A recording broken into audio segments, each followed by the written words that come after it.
Two humanitarian groups taking supplies, also providing medical care for children, are heading to Ukraine right now, and our own Christina Pascucci is one of them.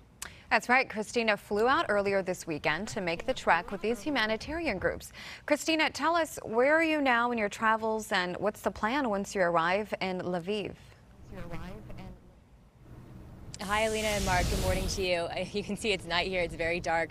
I'm with Dr. Clementine. I'm going to use first names for everyone in the crew just out of security reasons. And we are in Krakow, Poland. We just landed. It's really cool to see. I'm going live from my cell phone right now, so that's how we're doing this. And, you know, we have a big mission ahead of us. It's going to be the Children of War Foundation and the William Novick Global Cardiac Alliance working together on this, going to a hospital outside Lviv. And the way you have to get there is by landing in Krakow. Now we have about a 3.5-hour bus drive because we just got on the bus. And we go to the border.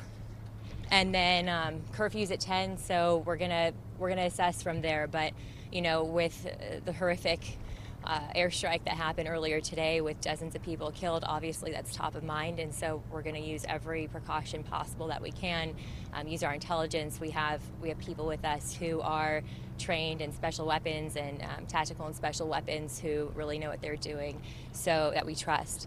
And Dr. Clementine, she's from Children's Hospital Los Angeles, actually. So why you felt called to do this?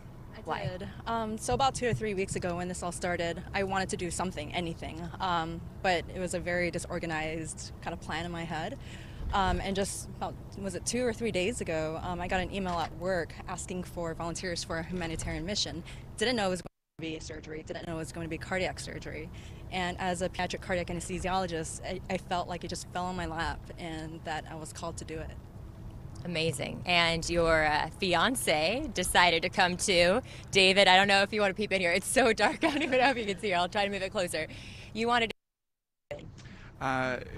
Indeed, when I found out what she wanted to do, I was like, it's a great thing. As she'd said to me previously, she wanted to help. But when the opportunity came up, I didn't hesitate to just encourage her. It was going to be inside Ukraine. I said, babe, I'm coming with you. I can't let you go alone. Just to be. Okay, hopefully to do what they're. So, yeah, I mean, we're just taking it as we are, you know, here traveling now to the border and just assessing things. But it's a privilege to be here to do whatever I can to support. Indeed, yeah. Thank you, guys. I just want to make sure you're still with us because this. Okay, it's going to be tough to get the signal all the way from Poland, but Christina, I don't know if you can hear us. You talked about providing supplies and also medical care. What types of supplies and what types of medical care? What types of supplies and what types of medical care? Yeah, so Mark right now is asking about the types of medical care. I know what I can do to make the signal better for the next time. I'll just put a longer delay on it, but life-saving surgeries will be performed this week. So we'll be primarily focusing on a lot of these patients are born with congenital heart defects that would otherwise die without surgery. And obviously in this current context, it's a little worrisome to be coming in, but patients first. Absolutely. There's another casualty of war, and it's when, you know, people who are in life or death situations are forgotten or neglected because there's, you know, a more immediate, seemingly more immediate pressing need. You know, people who are injured or who are running for their lives. So it's a really tough situation. Incredible work that you guys are going to do. Big hearts. And so, yeah, that's what we'll be doing for the next week. And we each brought 2 huge suitcases, each filled with supplies.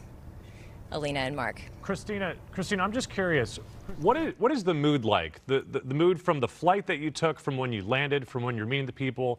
I think for us here in America, all we can think of is perhaps maybe September 11th, when all of us felt this awful feeling of what was going on in the world. What is it like there? Can you feel the pain that all these people are experiencing?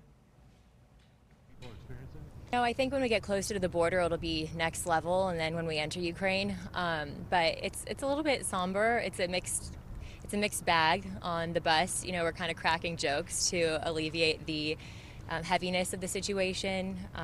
But we have, gosh, it was light just like 30 minutes ago, but there's about 14 of us on this bus. I don't know. You guys want to say hi?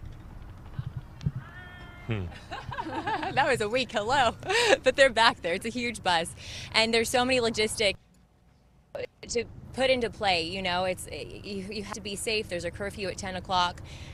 You don't want to be in a bus that would look a certain way. Like everything that we're doing, we didn't want to take 3 buses because we didn't want to be mistaken for a convoy. There's so many considerations that go into security planning, and what is a very sensitive situation, obviously. And if anyone is watching right now and they want to help the people who you're with right now, they're doing the brave and great work. Can you tell us about the organizations and where we can maybe donate? Yeah, thank you. So Children of War Foundation, they go into conflict zones and areas just like this, and they perform life-saving surgery on children. They deliver much needed supplies. They've done work. I actually first heard of them. I'm a board member now. I first heard of them 7-8 years ago when they were helping a girl in Afghanistan who picked up an IED and lost her arm and eye, and another kid, Hashim, who we've done a story on, who was hit by a roadside bomb in Iraq and Baghdad and lost part of his brain, and they've done life-saving surgeries on these kids. So this is, there we go. This is yet another example of that. And so if people want to help, I've linked Children of War Foundation's GoFundMe, because this is a very expensive mission, as you can imagine, and that is on my Instagram at Christina Pascu. All right, at Christina KTLA. All right. Christina, just do us a favor and please stay safe. That's from all of us here at KTLA, and I'm certain your parents are echoing that message too, as they're probably watching right now. So it's great work that you're doing right there. We commend the doctors as well and those volunteers, but please stay safe. Absolutely fascinating stories, which we'll Thank you guys. learn Appreciate about. you.